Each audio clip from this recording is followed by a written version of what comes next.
Stop doing what your doctor told you about just walking more to keep your legs strong, because if nobody has talked to you about protein timing and anabolic resistance, you are missing the single biggest lever for keeping yourself out of a walker.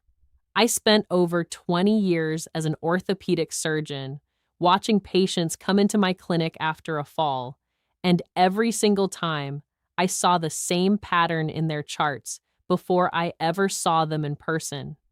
Quietly weakening thighs and calves, years before the fall that broke a hip. Here's the number that should scare you a little in a useful way. Research from the journals of gerontology has tracked something called sarcopenia. That's just the medical term for age-related muscle loss. Nothing more complicated than that, and the data is consistent. After age 50, most adults lose somewhere between 1 and 2% of their muscle mass every single year. By 70, many people have lost close to a third of the muscle they had in their 40s. And here's the part almost nobody tells you. It's not your arms that go first. It's your legs. The muscles that get you out of a chair, catch you when you stumble, carry you up a curb, those go first. And they go quietest, because you don't notice it in day-to-day life until suddenly you do, usually on a bad day, on a wet sidewalk.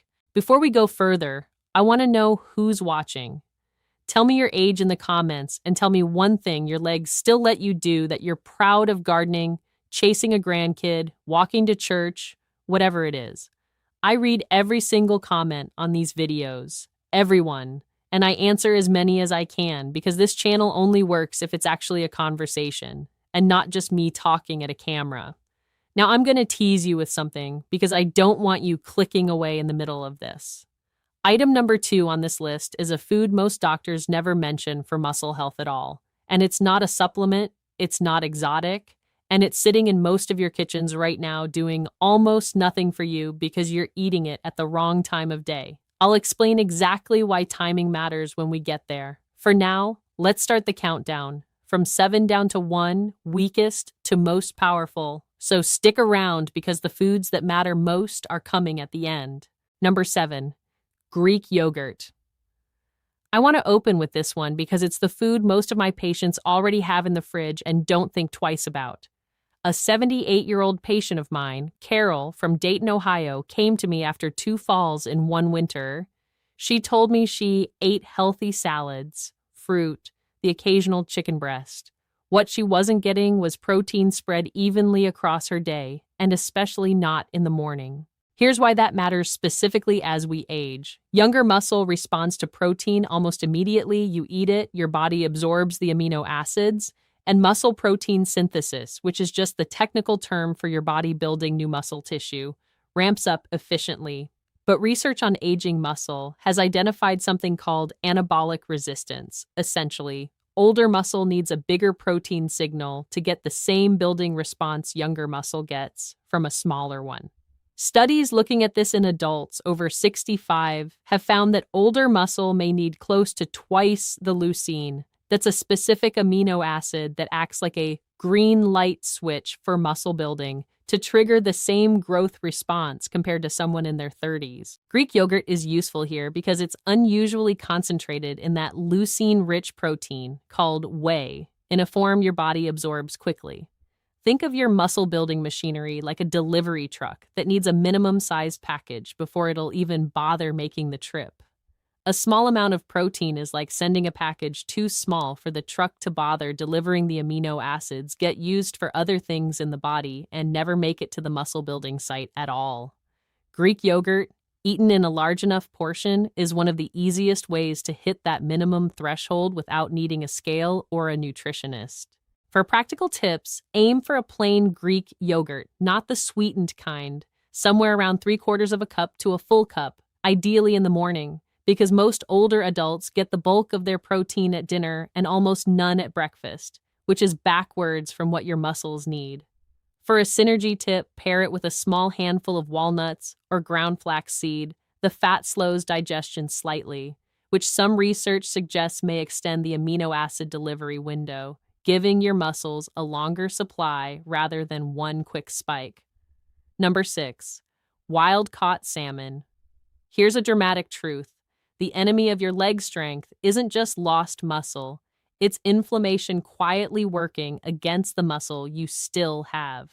There's a term for this some researchers use: inflammaging, the slow, low-grade inflammatory state that tends to increase as we get older, and it directly interferes with your body's ability to build and maintain muscle. Fatty fish like salmon are rich in omega-3 fatty acids, and multiple studies in older adults have found that omega-3 supplementation can improve the rate of muscle protein synthesis in response to a meal in some trials by a meaningful margin, essentially making your muscles more responsive to the protein you're already eating, almost like omega-3s prime the pump. Think of omega-3s as an oil change for a rusty machine.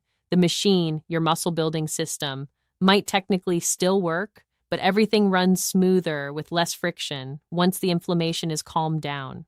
I had a patient, Robert, 71, from a small town outside Tulsa, who added salmon to his diet twice a week after a knee replacement and told me his physical therapy sessions got noticeably easier within about 2 months, not because the fish rebuilt his knee, but because his whole system was better primed to respond to the strength work he was already doing.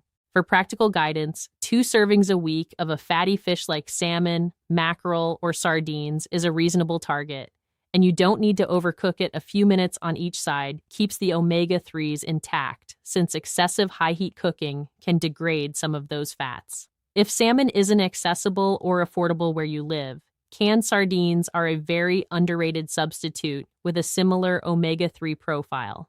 As a synergy tip, pair your fish with a source of vitamin D, like eggs, or a few minutes of sunlight that same day, since vitamin D and omega-3s both interact with inflammatory pathways in ways that seem to complement each other. Number 5, lentils and beans. If you've ever been told to eat more protein and pictured only meat, I want to challenge that, because legumes do something meat can't. They combine protein with a very specific kind of fiber that feeds the bacteria living in your gut. And new research is increasingly connecting gut health directly to muscle health through what some scientists now call the gut-muscle axis. Here's the aging-specific piece. As we get older, the diversity of bacteria in our gut tends to narrow, and some research has linked a less diverse gut microbiome to higher inflammation and, in turn, worse muscle maintenance. Lentils and beans contain resistant starch and soluble fiber that ferment in your gut into short-chain fatty acids. These are compounds your gut bacteria produce that appear to help regulate inflammation throughout the body, including in muscle tissue. Think of your gut bacteria like a compost system. Feed it the right raw materials like fiber from beans, and it produces something useful, in this case, compounds that seem to calm system-wide inflammation. Feed it poorly, and the byproducts work against you instead. For preparation, a half cup to 1 cup of cooked lentils or beans several times a week is a reasonable, sustainable target. If you struggle with digestion or bloating from beans, start smaller, a 1/4 cup, and increase slowly over several weeks. That gradual approach genuinely does help your gut bacteria adjust. As a synergy tip, pair legumes with a vitamin C source, like tomatoes or bell peppers, in the same meal, because vitamin C significantly improves your absorption of the plant-based iron found in legumes, and iron plays a role in oxygen delivery to working muscle. Now, before we move to the top 4, I want to pause and ask you for something, because this channel genuinely runs on it. If this is helping you, hit subscribe, and if you haven't already, tap that like button. It tells the platform that seniors need this information, and it puts these videos in front of more people just like you who are trying to stay independent in their own homes. It costs you nothing, and it means everything to a small channel like this one. Now, back to the countdown, because the next 4 foods are the ones I consider non-negotiable in my own patients' diets. Number 4. Eggs. I want to challenge something you were probably told decades ago, that eggs were bad for you, something to limit because of cholesterol. That advice has been substantially walked back by more recent research, and for older adults specifically, eggs may be one of the most efficient muscle-preserving foods available, precisely because of what's inside that yolk you were told to throw away. Egg yolks are one of the few natural food sources of vitamin D, and vitamin D receptors exist directly on muscle tissue itself, meaning vitamin D isn't just a bone vitamin. It's directly involved in how your muscle fibers function and contract. Research has found that a significant percentage of older adults, in some estimates closer to 40%, are vitamin D deficient, and low vitamin D has been specifically associated with weaker leg strength and slower walking speed in multiple studies of adults over 65. Additionally, the protein in eggs is exceptionally complete, meaning it contains all the essential amino acids your body can't produce on its own in the ideal ratio for muscle building, including that leucine trigger I mentioned earlier. Think of egg protein like a fully stocked toolbox arriving exactly when the contractor needs it, nothing missing, nothing to substitute. I had a patient, Dorothy, 74, from a suburb outside Pittsburgh, who had been eating egg whites only for 15 years on old advice. When she reintroduced whole eggs, 3 to 4 a week, alongside her strength work, she noted improved energy on her walks within about 6 weeks. Likely a combination of better vitamin D status and more complete protein intake. For practical use, 2 to 3 whole eggs a few times a week, prepared any way you like, scrambled, boiled, poached, is a reasonable target for most healthy older adults. Though if you have specific cholesterol concerns, this is worth a quick conversation with your own doctor first. As a synergy tip, eat your eggs with something containing vitamin K, like spinach or kale, since vitamin K and vitamin D appear to work together in how your body directs calcium toward bones and away from arteries, which matters more the older we get. Number 3, leafy greens like spinach and kale. Here's something dramatic. Your muscles are electrical. Every single contraction, every step you take, depends on an electrical signal traveling from your brain down a nerve to a muscle fiber. And that signal depends heavily on a mineral most people don't think about at all: magnesium. Magnesium is involved in over 300 processes in the body, including the specific process of muscle contraction and relaxation, and research suggests a substantial percentage of adults, over 70, in some surveys well over half, don't consistently get enough magnesium in their diet. Leafy greens are one of the richest natural sources. Without adequate magnesium, muscles can cramp more easily, fatigue faster, and in some research, low magnesium status has been associated with measurably weaker grip and leg strength in older populations. Think of magnesium like the insulation on an electrical wire. Without it, the signal still travels, but it's leaky, it's inefficient, and some of that power is lost before it ever reaches the muscle that needs to fire. Leafy greens also provide nitrates, compounds that your body converts into nitric oxide, which helps blood vessels widen slightly, improving blood flow and therefore oxygen and nutrient delivery. To working leg muscles, this is part of why some research has found beet and leafy green nitrates associated with improved walking endurance in older adults. For preparation, aim for 1 to 2 cups of cooked leafy greens or 2 cups raw most days of the week. Light steaming preserves more nutrients than boiling, since boiling can leach some minerals out into the water. As a synergy tip, add a small amount of healthy fat like olive oil to your greens, because vitamin K and several other nutrients in leafy greens are fat soluble, meaning they're absorbed far better with a bit of fat alongside them than eaten completely plain. Number 2, blueberries. Remember what I teased at the start of this video? Here it is. This is the food most people never associate with muscle strength at all, because we've been trained to think of berries as a brain food or an antioxidant food. Not a leg strength food, but a growing body of research is changing that. As we age, our mitochondria think of these as the tiny power plants inside every one of your muscle cells. The actual machinery that converts food into usable energy for movement become less efficient and, in some cases, fewer in number.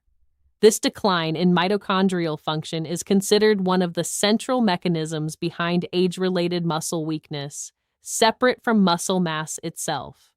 You can have muscle tissue that's structurally there, but functioning like a power plant running at half capacity.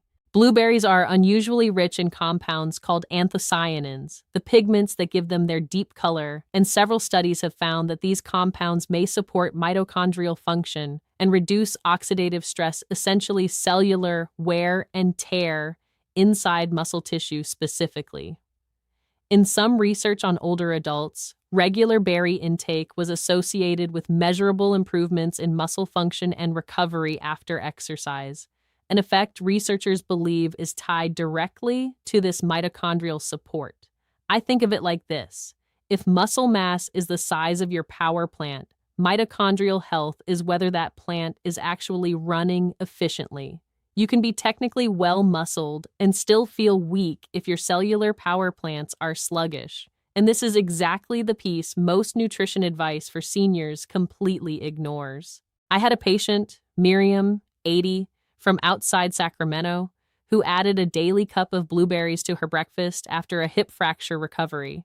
She wasn't expecting it to help with strength. She liked the taste, but over a few months, she and her physical therapist both noticed her stairs felt less like a mountain, in her words, which lined up with the timeline for the kind of cellular changes this research describes. For practical use, a cup of fresh or frozen blueberries daily is a reasonable, affordable target. Frozen berries retain nearly identical antioxidant content to fresh ones, so don't feel you need to spend extra on fresh out of season. As a synergy tip, pair your blueberries with that same Greek yogurt from item 7. The fat and protein appear to help slow the absorption of the berries' natural sugars, while the vitamin C in the berries may assist with iron and collagen-related processes elsewhere in the body. Now, before I give you the single most important food on this list, I want you to really sit with the number I'm about to give you.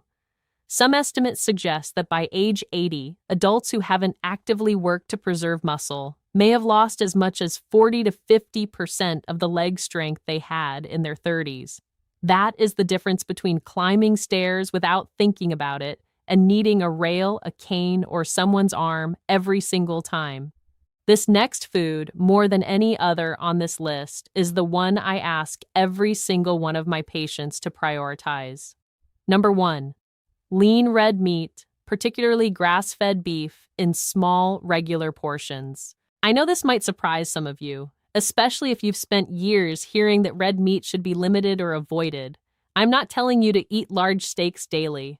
I'm telling you that small, regular portions of red meat may be one of the most powerful tools against anabolic resistance, the exact problem I described back at item 7, because red meat is exceptionally dense in that leucine trigger, in a highly bioavailable form, alongside something almost no other food on this list provides in meaningful amounts: creatine. Creatine is a compound your body uses to rapidly regenerate energy in muscle cells during short bursts of effort, the kind of effort it takes to stand up from a chair, catch your balance, or climb a step quickly. Research on creatine and aging muscle has found that supplementation, and to a lesser extent dietary intake, is associated with improved strength, and in some studies, better preservation of lean muscle mass, particularly when combined with resistance activity. Red meat is one of the only substantial dietary sources of creatine, since your body only produces a limited amount on its own, and that internal production tends to decline somewhat with age. Think of creatine like a backup generator sitting right next to your muscle's main power plant when you need a sudden burst of energy, like catching yourself before a fall. That backup generator is what kicks in fastest. Without adequate creatine stores, that backup system runs weaker, and some researchers believe this is part of why falls often happen in that split-second moment when a quick, powerful muscle response was needed and simply wasn't there fast enough.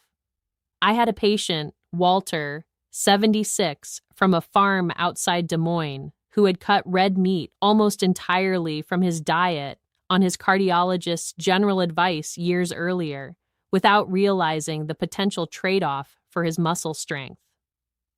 Once we discussed reintroducing small, lean portions 2 to 3 times a week alongside his walking routine, he reported over several months that he felt steadier, particularly on uneven ground, something he specifically attributed to feeling like his legs responded faster than before. For practical guidance, aim for a modest portion, roughly the size of a deck of cards, of lean cuts like sirloin or grass-fed ground beef, 2 to 3 times per week, prepared simply grilled, roasted, or pan-seared without excessive char.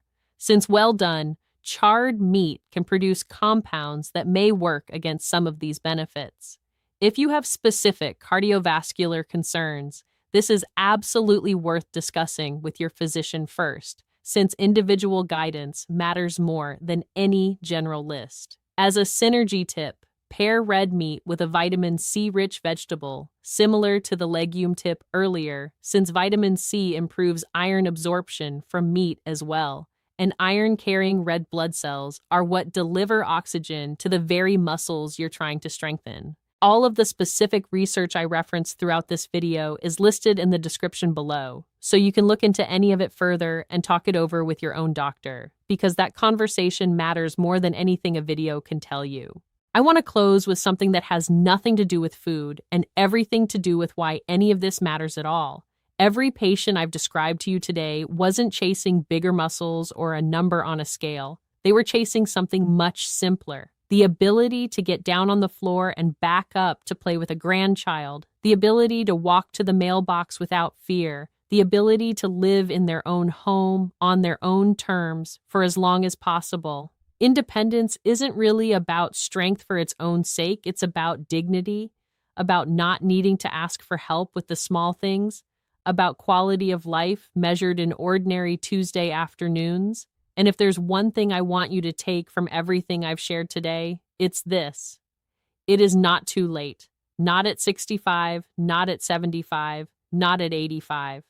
Muscle tissue, even aging muscle, remains remarkably responsive to the right inputs at any age we've studied. If this video helped you, please subscribe so I can keep bringing you information like this every week and share it with someone in your life who might need to hear it too. And I want to leave you with a question for the comments. Out of these 7 foods, which one are you most surprised wasn't already part of your routine? And which one are you going to try first? I'll be reading every answer. Take care of those legs they've carried you this far. And with the right care, they can keep carrying you for many years still to come.